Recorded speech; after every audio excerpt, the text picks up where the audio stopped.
He's like, my daughter and I watch this show called, I don't know if you know anybody from that, but Avatar: The Last Airbender. I was like, I'm Azula. And he became like a 14-year-old boy. Like he was in the theater and he was like, no way. Oh my God. He was like trying to take selfies and everything. It was a great moment. It was a great Wow.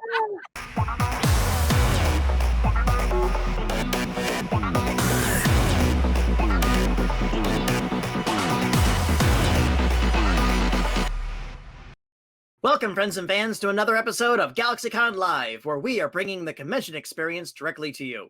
And today, we are going back to the world of 4 nations with 5 cast members from the multiple award-winning series Avatar: The Last Airbender, winner of 5 Annies, a Genesis, a Kids' Choice, a Peabody, and a Primetime Emmy. So without further ado, let's bend the internet and bring them out. Our first guest is an actress whose credits include Hey Arnold, Star Wars, The Clone Wars, and the Brady Bunch films. Today, she joins us as the voice of the formidable pressure point expert Ty Lee. Please welcome Olivia Hack. Hi, bend the internet. I like that. Yeah, thank you. Nice Thank you. work. Nice work. I try my best. So how are you? I'm good. I'm thrilled to be here. So yeah, and I'm thrilled Avatar has found such a renaissance, if you will. It's great. It's really exciting. It absolutely is. We may talk about this a little bit later, but fandoms go through ages and stages. And like my goddaughters that are watching right now, they came into it very recently, you know, through streaming and other services of it this way. So yeah, a brand new generation of fans, as well as the old ones, are out there for us. Yeah, it's exciting. You know, we'll get into that later. I don't know if you want to introduce more people or. Oh, I will. Okay. We can get to that. But the main thing is, thank you. It's really cool because, you know, when the show first aired, the internet wasn't really around the way that it is now with social media. And so, like, you knew it was popular, but you didn't know how much. And so, yeah, to see it the way it is now and how much it means to people, and it's just really endearing. It's wonderful. Absolutely. Well, so glad to have you here at last. And our next guest is an actor whose body of work includes Samurai Jack, Star Wars: The Clone Wars, and the undervalued movie Hail Caesar. Today, he joins us as the voice of the eternally tea-drinking Dragon of the West, a.k.a. Uncle Iroh. Please welcome Greg Baldwin. Hello, my friends. Thank you for mentioning Hail Caesar. That was a really cool experience. No, it's a fantastic film. I've adored it. I mean, Coen Brothers, but I'm a fan of that period of Hollywood history as well as history. So much fun. And you know, I got a hug from George Clooney. And in case you're wondering, he smells like Christmas. Oh, tell me more. No, we'll have to do that another day. But thank you for joining us here, boss. Hope your holidays and New Year went well. It did indeed. I'm always kind of glad when they're over, though, you know, because it's like, you know, you look forward to it, and then you have a lot of minutes like, oh, thank God that's over. Well, I think we all said that at the stroke of midnight on New Year's Eve. Thank God. Although we're off to a shaky start, you know, we'll see how. We're brushing it off. We're just brushing it off. That's what I'm saying. That's my attitude. And real quick before we thank you for honoring Mako as you have in the roles where you have filled in for him. Thank you for that. It's literally, I always say, you know, apart from my wife and my children, being able to take over for such an iconic actor has been one of the greatest blessings of my life. You know, I always say, you know what, I can never fill his shoes, but it has been a great honor to try. Absolutely. It has been, I think you have absolutely knocked it out of the park. Again, that's credit to you as a performer. And again, to the honor that you've given him. And at some point, when we get back to physical shows, I want to sit down with you. I'm going to beg you to do the opening of Conan. Oh, yeah, I'm there, babe. And speaking of people who are here, our next guest is an actress, comedian, and singer-songwriter whose body of work includes The Simpsons, DC Superhero Girls, and of course, Scooby-Doo. Today, she joins us, though, as the voice of the villainous firebender Azula. Please welcome Gray DeLisle Griffin. Greetings, peasants. I want to recount. I'm Fire Lord. I want... No, you can't have one. It's over. It's never over. Don't say that. Please don't say that. I know. Oh, Gray, how are you? I'm just great. Well, I mean, as well as can be expected. I'm a single mother of 3 children, so I'm homeschooling 3 children, doing cartoons, doing these on the weekends. It's fun. If the lights flash on and off, that's my children needing. I said, and if something catches on fire, I'm in the studio just to flash the lights, and then I'll get you. That'd do it. No, That'd do it. And Child Protective Services is immediately. And of course, being a cast member of Scooby-Doo, that means there's no shenanigans or mysteries that they can pull on you. Jeepers, no creepy mysteries over here. Well, thank you once again for joining us. Thank you for all your talents and all your performances. I've been a big fan of yours for quite a while. Oh, thank you so much. Absolutely my pleasure. And our next guest is an actress whose credits include Meet the Robinsons and The Emperor's New School. Today, she joins us as the voice of the discoverer of mental bending, Toph. Please welcome Jessie Flower. Good afternoon, earthbending students. How are you? I'm good. How are you? Happy Saturday, everyone. It's the weekend. I know that might not mean much to some of you these days, but hey, it's still a Saturday. I hope everybody's doing well, taking a little breather. Thanks for joining us. Oh, absolutely. We thank you for joining us. It's such a pleasure to have you all here. It's great to be here. And finally, he is an actor whose roles include The Dragon Prince, 100 Things to Do Before High School, and he is one half of the YouTube comedy series Chris and Jack. Today, he joins us as the voice of the boomeranging non-bender Sokka. Please welcome Jack Sena. Hello! Yeah. How's it going? Good. How are you, boss? I'm doing great. I learned. I said Sena. I said it wrong. Sena. You're great. Oh, good. I'm sure I knew this fact at some point, but it had completely left my brain until your intro. We won a primetime Emmy. That's cool. Yeah, I didn't remember that. I didn't know that. That's great. It's so weird. Emmys, and Peabody. Yes, that I knew. First, I remembered the Peabody, which is an incredible thing to have gotten. Yeah, I know. And not to dismiss an Emmy, but you've really got something when you want a Peabody. Yeah. Pretty incredible. Yeah, that's kind of and people in the audience just Google it now and believe me later. So anyway, gentlemen and lady, thank you for joining us here. So glad to have you all. As always, we here at GalaxyCon are looking forward to the day when the world gets a little bit back to normal and we can once again host you all on our stages and get you back in front of your fans. But in the meantime, we have the GalaxyCon virtual stage. We are so glad to have you all here today. Thank you for having us. Absolutely. So our team right now is going in the chat room and pulling out the questions from our audience. In the meantime, I would just love to hear how each of you came into these roles. Olivia Pick me. Oh, okay. Olivia first. after So you for type. me, I went in. So normally with animation, you record it and then they animate it to your voice. But for Ty Lee, I showed up and they had already, I guess, picked somebody because the first couple episodes I did to picture, and I was looping in there I am. Somebody else's voice. So I just thought I was doing some random anime. I had no idea what was going on. And I mean, this is so terrible. I didn't really read the Avatar scripts. So until I did a con years later, and they were like, "Whoa, you're the bad guy." I had no idea I was a bad guy. I just thought, so she's written really cute, and everyone's like, "Oh, you played her really cute." I was like, because I had no idea she was bad the entire time until 10 years later. So anyway, yeah, I'm a really professional actor. Really professional. Really take my job really seriously. That's the best way to play a villain. That's the best way to play a villain is with that sincerity of not thinking because nobody thinks they're bad, you know. So it's yes, That's very cool. You were on the show in your head was a very cool show. This badass group of fighter girls who were just great friends and good people. If you didn't watch the show and you hadn't read any of the previous scripts, they didn't make any sense. So I was like, none of this makes any sense anyway. I'm not even going to bother reading it. What's my line? I'm terrible. I wouldn't do that now. I would probably do that now. Anyway, Greg, what about you? Yeah, Greg, how'd you get involved? Well, I came to the show a little oddly different from everyone else. I came to the show mainly because of Stephen Sondheim, which is a weird, but it is an odd, circuitous route that led me there. I loved musicals since I was a child. And I think for my 17th birthday, my parents gave me the cast album of a show called Pacific Overtures by Stephen Sondheim. I fell in love with this. I could sing the entire score along with it. I mean, I love this show. I could sing it all for you now. And in fact, I might. The world we float, but enough of that. So I literally, when many years later, I think it was 2006, I got, through my agent, they sent me the sides.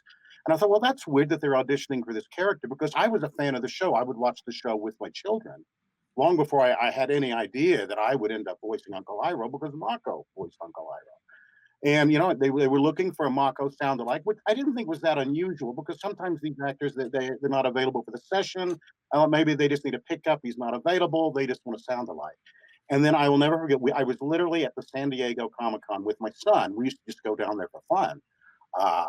And the news broke that Mako had indeed passed away. And that's when it's sort of, oh, I see what's happening here. And then I got the call from my agent, literally, that I was Nickelodeon's first pick on the same day that I was laid off the first time from the Walt Disney Company. God bless them. God bless them. Well, they're great. As an ex-Disney voiceover actor, I feel you. Jack, how about you? I had a pretty normal audition process for it. I could talk more about it, but I yield my time to more of Greg singing Pacific Overtures, please. May the distinguished gentleman is recognized.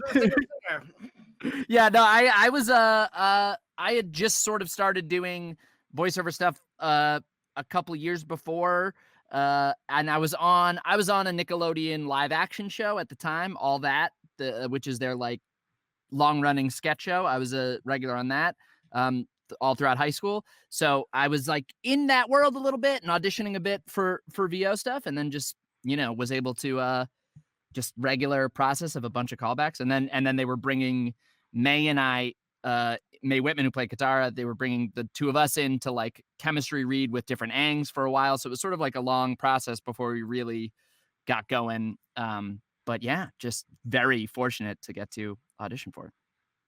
And there you go. The rest is history. Gray, how about you? I auditioned for it and then didn't hear anything for the longest time. And I think that because they have a lot of celebrities on the show. I think they went to some on-camera people, and then it didn't. Same thing with. I don't know this because you'd have to ask if there was ever any other people that were. Oh wow! Hello. Hi. Really? That's where she was covering her forehead. She realized, like, whoa, this forehead. Yeah, and they were looking at us when they animated it, so the matching foreheads are no. Yeah, no, but I remember hearing later that they said that a lot of people yelled as Azula. They were like, yelling a lot in their reads, and I remember making the choice because I thought, like, she's just so powerful. So everything I said was just a little bit creepy like this. And I just thought, the smaller I play this, the scarier she'll be. And so it worked out because I ended up crawling back to me after the celebrity. I met them on the way down. Anyway. Fair. Jessie, bring us home. So I actually voiced Mang in season 1, which, if you all remember from the fortune teller episode, she has a crush on Aang, which, hey, maybe was underlying setup for, people thought maybe for a second that Toph and Aang were going to have something because there was such friction at their first meeting. But I voiced Mang, and my energy, I suppose, was they just liked working with me. And whenever they kind of confirmed that Toph was going to be a girl, then they called me back in, and I sent in an audition. I'm, sure that they read lots of other humans as well. Very similar process. I sent it in, got a call back, came in and was like, hi again. And they're like, hello. Bit of a different vibe. Mang, was more, younger and lighter and, floozy, kind of perkier sounding voice. And then Toph was more tough in my throat and, that sort of thing. So yeah, that's how that happened. Funnily enough, I like to tell this story though, the audition recording that I sent in, the very first one of Toph, it was the intro scene from Blind Bandit with the boulder, when they were kind of facing off in the ring. And my grandmother was with me because I was in Indiana visiting them, and we drove 30 minutes to some random recording studio in like a music store. And then she was like, well, who reads this other part? And I'm like, oh, no one. I just read my lines, and then they just hear my side of the conversation. She's like, well, I can read the boulder. And I'm like, okay. So she just came into the recording studio with me and read the boulder, and I read Toph. And so we sent that as the audition tape, and I'm sure it was very entertaining. So yeah, that was my introduction to Toph, and second time back in the studio for the show. So yeah. And there you go. And it came down to your grandma and Mick Foley for that role. Yeah, and I think they made a huge mistake. Neck and neck. That's weird. Mick is a huge friend of GalaxyCon, and I've never heard that story. I gotta call him up after this and ask him about that.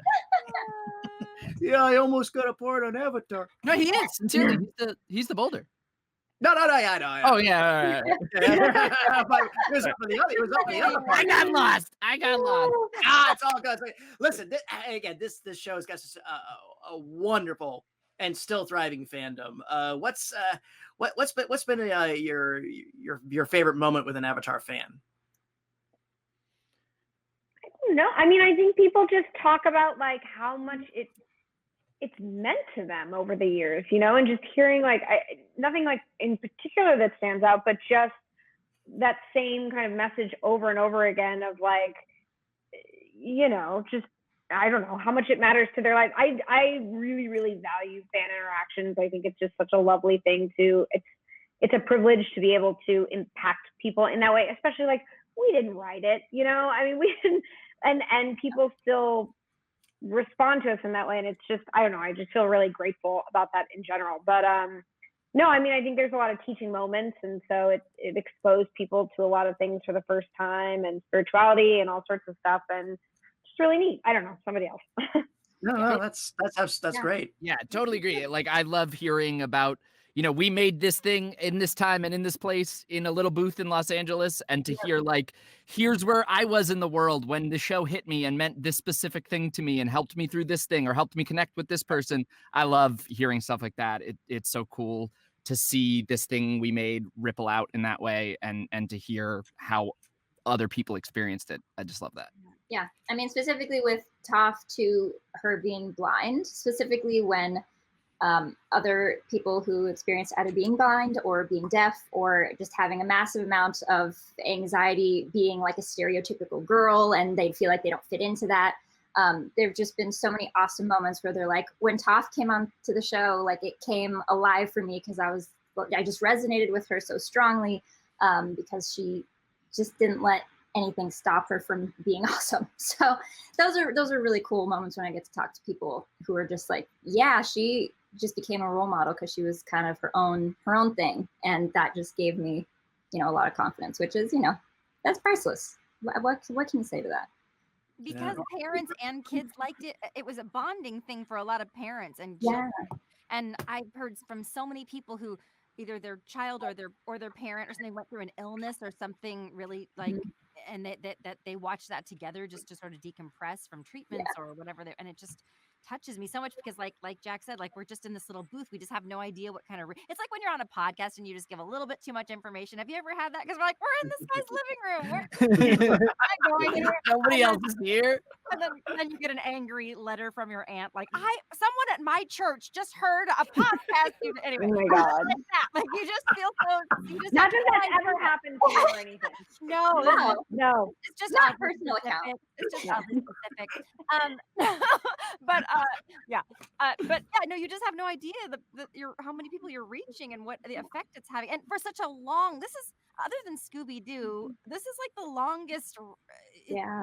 I mean, you just think something's going to be sort of. Most cartoons, people are like, oh yeah, Shaolin Showdown, or just something from a long time ago. You don't expect it to have this kind of sticking power. It really, really resonated, and it just seems to just sort of. I was sitting next to this kind of. I got upgraded to first class, and when you're in nice. first class, I know, not I'm bragging, but when you're in first class, but you're not like in first class. Like people know. Yes. People Yeah, know you didn't that earn it. you didn't buy that ticket. Yeah, but you were sitting next to somebody. You're like, you bought the ticket. I know you did. Anyway, so I was sitting next to this guy, and he was just not talking, and I loved that. I was like, please don't talk to me. I hate talking to people on planes. But I end up hearing everybody's life story normally. Anyway, he was at the very end of the flight. He started talking about what he did, and I was like, oh. And then he's like, well, what do you do? Because he was really going like, I know you didn't get on this flight with. Anyway, but I just said, oh, I do cartoon. And he was just like, oh yeah, I'm not into cartoons. And I was like, oh okay. And then I just kind of like let him. And he goes, well, there's only one cartoon that we, he's like, my daughter and I watch this show called, I don't know if you know anybody from that, but Avatar: The Last Airbender. I was like, I'm Azula, and he. A 14-year-old boy, like he was in a kid, and he was like, no way, oh my god, like, he was like trying to take selfies and everything. It was a great moment. It was Wow. Opened the reservoir that had been shut for so long. Yeah, I was like, oh, how we've come, There's one cartoon I usually watch. First class now, peasant. I would just say, wait, you work with Frank Welker? Get her. She can sit in the co-pilot seat. Frank Welker texted me yesterday, and I was like real short with him because it didn't say his name. Like, and he was asking me if I could get a tape to my agent, and I was like, oh god. And I was like, no, I just, and I was like real short with him, and finally I'm like, who is this? You're not labeled on my phone. He's like, it's Frank Welker. And I was like, oh God, I'm so sorry. I was such a dismissive dick. We had him on for Transformers a few weeks ago, and I just adored him. He's sweet. just absolutely. So,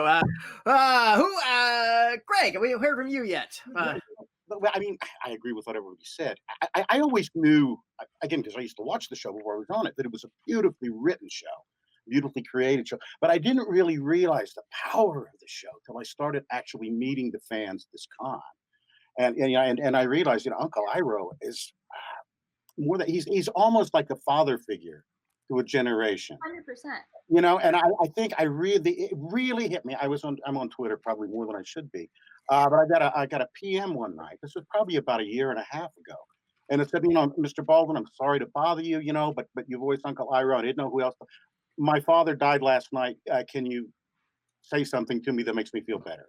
Oh, wow. And I'm going, well, a little bit above my pay grade, but I will try. It's why and the amazing thing is Iroh has so many wise things to say that it wasn't that difficult to come back with some Iroh quotes and saying, well, perhaps, this will comfort you. It is absolutely remarkable. I was watching the Tom Hanks Mr. Rogers movie about a year ago, and I said to my wife, I think Uncle Iroh is Mr. Rogers for a different generation.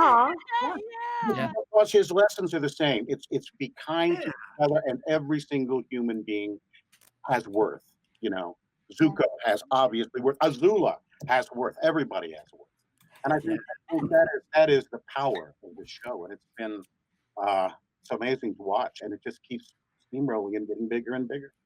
Absolutely. So, well, thank you very much for answering my questions. Jude, our awesome producer, says we have audience questions good to go. So let's go ahead and roll our first. And Jack, afterwards, stick around. Oh. Mick Foley did our producer Jude's wedding ceremony. No shit. Oh my God. So cool. Can I actually ask one question before we go to Of course. Olivia, you didn't notice that Azula was kind of evil? Did you think like I'm the good guy and my friend's the bad guy, or you just thought everybody was cool? Yes. Okay. All And right. I was like, and like maybe kind of like just depressed and like. Yeah. Okay. Yeah, Okay. I have Cool. no idea what the show was about. Yeah. No Cool. clue. That concludes Right my on. portion of Q&A. Thank you. No You're problem, no welcome. You're problem. welcome. All My right. gift to you. We have one from Isadora. What is she asking? And what connects you to your character the most? Being stubborn. I'm perky. Yeah, go. I mean, we both, that makes being perky and being stubborn going first at the same time makes sense. Yeah, I would say just Toph needs to stick to her guns. She thinks she's right. She's open. If she doesn't think she's right, then she's open to discussion and figuring it out. But if she thinks she's right, oh, by golly, that's what you're going to be doing until something goes wrong. That's kind of how she rolls. So we're both pretty stubborn. My mother said I should have been a lawyer, but here we are. So My lights are going on and off. I'm just gonna check with my kids. Check the fire. check the children. I would say I've always related to Sokka the flip side coin of lots of great, deductive reasoning, logical minded problem solving and finding joy in that, and then being like a real idiot in a lot of interpersonal ways. And just I don't know, that guy would get himself, I'm a person who would get stuck in a hole, but I'm also someone who likes solving problems, so that double-sided nature. Fair. Who's got another? I've got mom issues. Sorry, go ahead. I share Azula's mom issues. I just don't get along with my mother at all. Anyway, my grandmother, my mom and I are like sisters, and anyway, if you ever follow my Twitter, you'll see my bitching about her sometimes. I'm like, if you're lucky, we all live long enough to see our parents treat their dogs better than they treated us as children. Anyway, cooking for them, Anyway. Amazing. God bless. God bless. In my case, it wasn't a dog, it was a cat. But yeah, I feel you. Greg, how about you? I'm pretty chill, and Iro is pretty chill. He doesn't get too, riled up about anything. People sometimes mistake me for actually being wise, and I'm not wise like that. But Iro does have he likes his tea, he likes his food. I'm clearly a man that enjoys his food and his creature comforts. I was going to say, you usually have a martini. Yeah, I've seen it. Because I was sleeping off the martinis from last night, so which is exactly an Iro sort of thing, I had a little too much tea last night. What can I say? I was about to say, you are sartorially dressed for This is my Olivia. my concert. It's my lucky concert. Oh, there you go.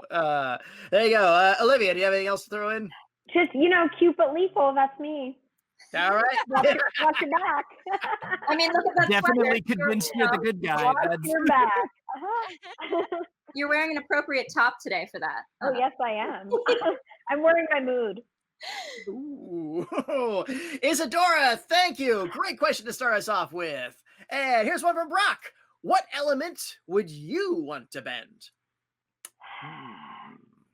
Earth is like the most applicable, I think, right? You know what? Yeah, we know, Michaela. We know.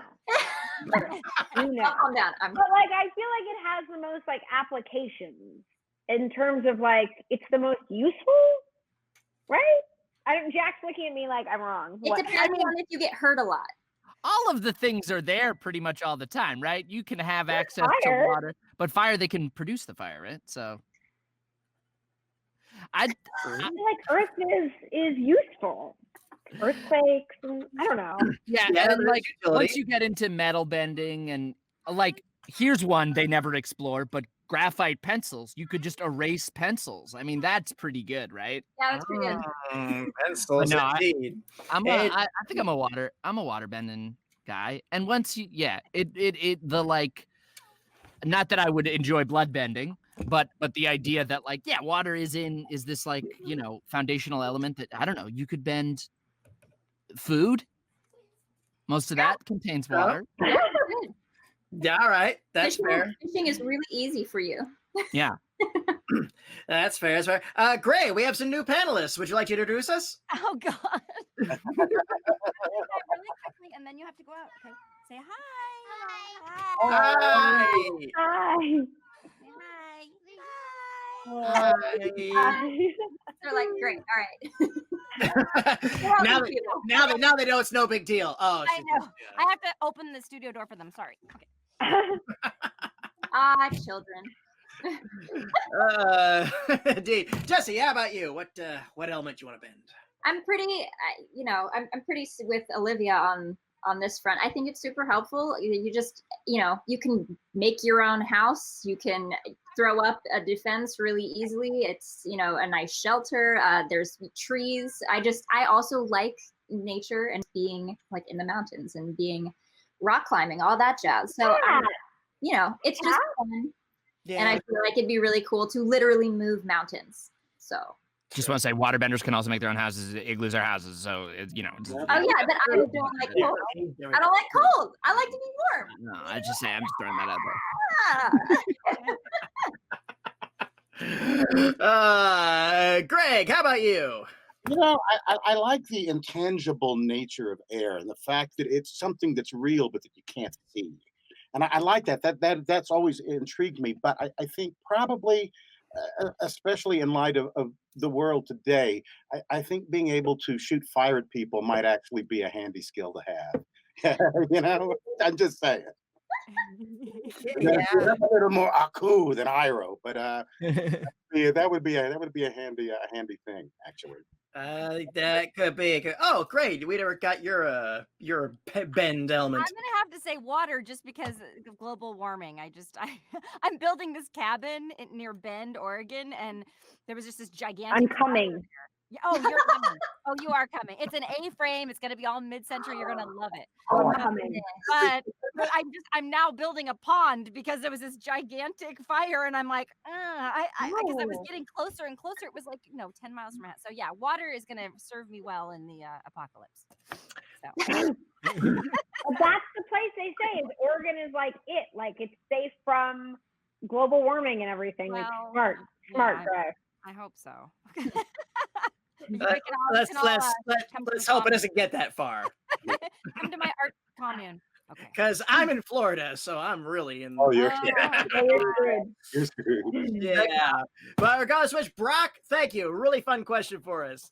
What's next? Here's one from Casey. What was your favorite TV show growing up? I really love the X-Files because I was like the right age to have like a total crush on David Duchovny. And then you watch it, but I was trying to watch it back the other day, which first off, 22 episodes a season is a hell of a lot. Like you just can't even take that on.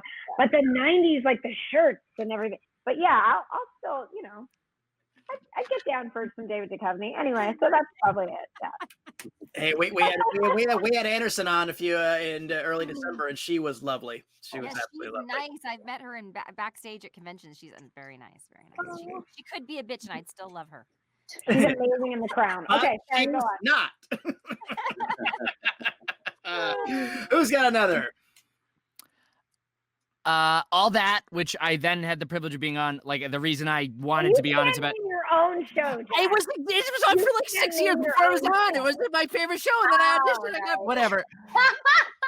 I was a big sketch comedy kid when I was a fan when I was a kid. So all that and Saturday Night Live and In Living Color, Kids in the Hall, and then like cartoon wise. Rugrats and Batman the Animated Series were my tops, and Pinky and the Brain. Oh, Batman the Animated Series is so good. Oh, yeah. Fantastic. It was so stylized. Okay, anyway, go on. Loved it. Directed by Andrea. We've had several reunions of Batman the Animated Series, and maybe another one coming up, which but I'll leave it at there. Stay tuned, kids. So who's got another one? It's funny you should mention Batman because I'm older than you guys. My favorite, if you were 6 years old in 1966, there was only one show to watch on television, and that was Batman. In fact, it caused a problem very unique to 1966 because Batman was a half-hour show, came on Tuesday and Wednesday. It would come on Tuesday, would end with a cliffhanger, and then same time tomorrow night. But on Wednesday night, Lost in Space came on, and that was an hour show. There were no VCRs. So you had to make a choice. Do I watch all of Lost in Space, or do I watch the second Batman episode of the movie? And I went with Batman. At the end of the day, I always pick up with Batman. Was there ever a good enough first half hour of Lost in Space that you were just like, I gotta bail? I think because Batman came first, right. So you would have to go into the second. Got it. So yeah, it was a different time, I tell you. It was very different back then. Well, I've spoken about this before. Being a '70s kid, so yeah, it's you had to make those choices. There were no VCRs or anything like that. I remember movies would come on. It was like everything had to stop. It was like when Wizard of Oz would come on. I was like, everybody quiet, because you couldn't rewind or anything, and it was just. I don't know. See, my version of that was you had a VHS rewinder specifically for rewinding your movies. And it was either, oh, do I sit here for 6 minutes while this rewinds, or do I just pick something else that's already done? That was my conundrum. Be kind, rewind. Rewind, yes. Today's youth will never see that sticker. Except Or that even know what it means. so Jessie, what was one of your favorites? So I actually, I didn't have cable growing up. I had a VHS player. My mom was like very picky with what she wanted me to watch. So I had a lot of Winnie the Pooh and Disney like VHS movies. And they used to have like the Winnie the Pooh sets. There was like a set of 4 episodes on one VHS, and there was like a whole little set. So I watched a lot of those. That was like younger years. Then when I kind of went over to friends' houses, Kim Possible. 100% obsessed with Kim Possible. I still haven't been her, because when I finally be her for Halloween, I want it to be perfect. So. I was the little sister, that little Hannah, the little like, yeah. That's my Kim Possible. She. It's just so cool. And I was on somebody's TV the other day and scrolling through like Disney and Nickelodeon, and they just recycle like the same like 3 or 4 shows these days. I like went ahead like days, and I was like, is there anything? How do I watch? Why aren't they playing like That's So Raven and Kim Possible? Like, what's going on? They are getting around to it, because I know they're doing. I was on the Weekenders, and I remember the cast of the Weekenders was really excited about them finally, because everybody was yelling about like, why are the Weekenders? I don't know the thinking over there. What are they doing over there? Park's open. Anyway, sorry, I should. Yeah. Well, great. Disney, I love you, and please hire me, please, Disney. Please hire all of us. So great. What's your favorite Disney show? Like from back when I was growing up. Just one question on the table. What's your favorite TV show growing up? Whatever. Oh gosh, growing up, I didn't. I have really messed up children's program, because I was raised by an old lady. So my favorite childhood show was Judge Judy, and I did get to go to and be in the audience of Judge Judy, because I just watched the old lady programs. She did not have any patience for what I wanted to see. It was like 60 minutes, Judge Judy.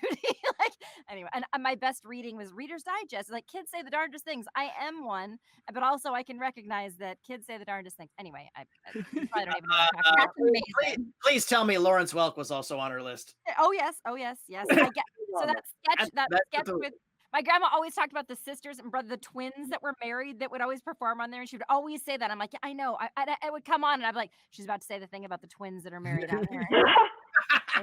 You never failed. Awesome. Casey, thank you. Great question. And for me, it's Star Trek and the Prisoner. Okay. What's next? From Desiree, if you could play a different character on the show, who would you play? Choose Azula, because I love being evil, but I just didn't know I was evil. But I could knowingly be evil. That's all. Yeah. Fair. If I could give myself the ability to play a different character, I would take all of the crazy things that D. Bradley Baker can do, and I would make all those insane sounds. But I'm not great at that. So maybe Jet, maybe just playing like a friggin' like a heartthrobby cool kid would be fun. Sexy. Yeah. I can seldom suppress like the goofiness in my voice enough to play a cool kid, an actual like badass voice. It's great. Fair. Absolutely fair. I think that's like you, Olivia. Ozai would be interesting. Yeah. From light to darkness, I think if I could voice another character, it would be Ozai, because it's so the opposite of Iroh, literally. Mm-hmm. Yeah. Fair. Yeah. No, it definitely works. I would be Katara, so I could kick my own ass at the end.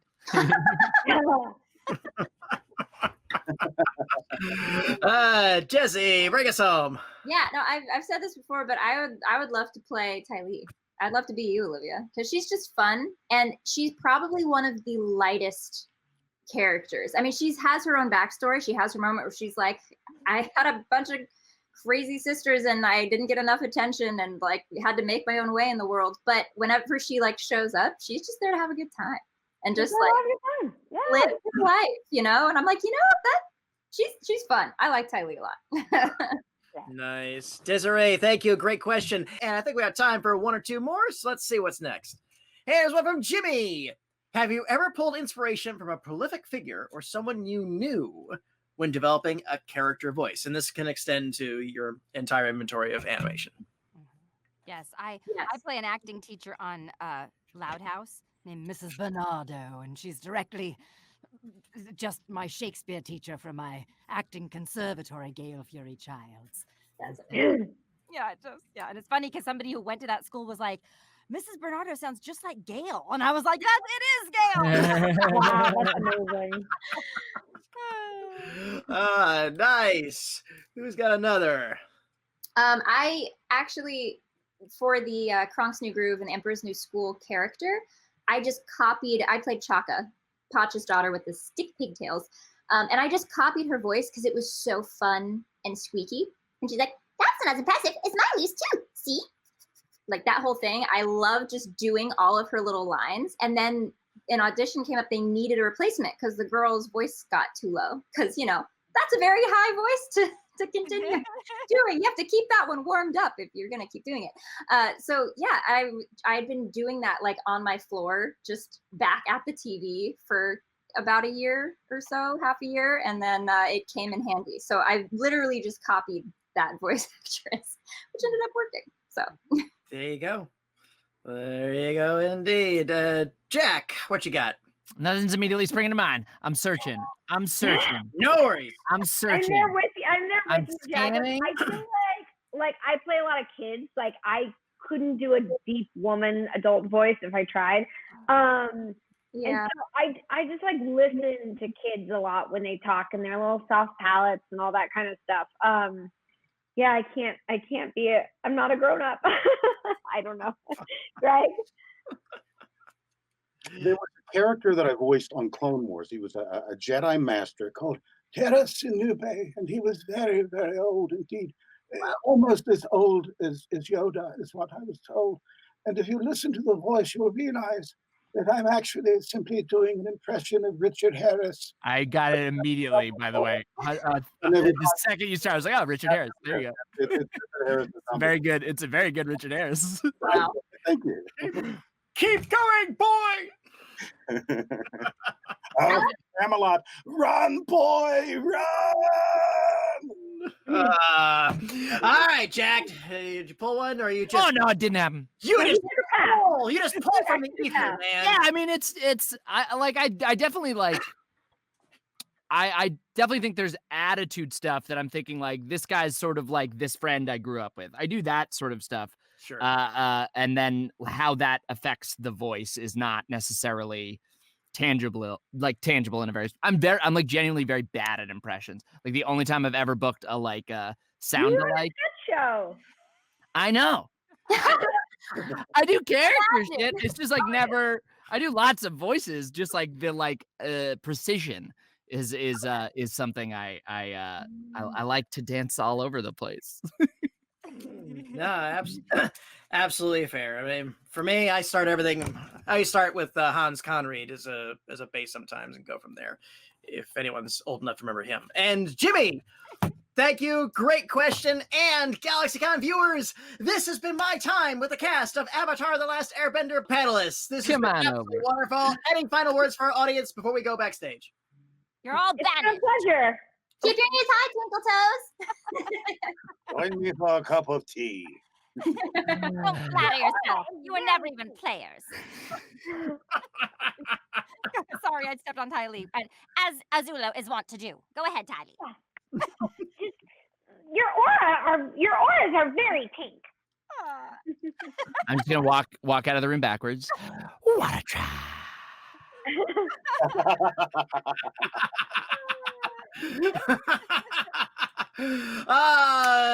Ladies and gentlemen, it's been my absolute pleasure to serve you all today. Once again, thank you for joining us here at the GalaxyCon virtual stage. Thank you to our audience for joining us today, and thank you for all those great questions. Bye-bye, everyone. Take care, and please keep washing those hands.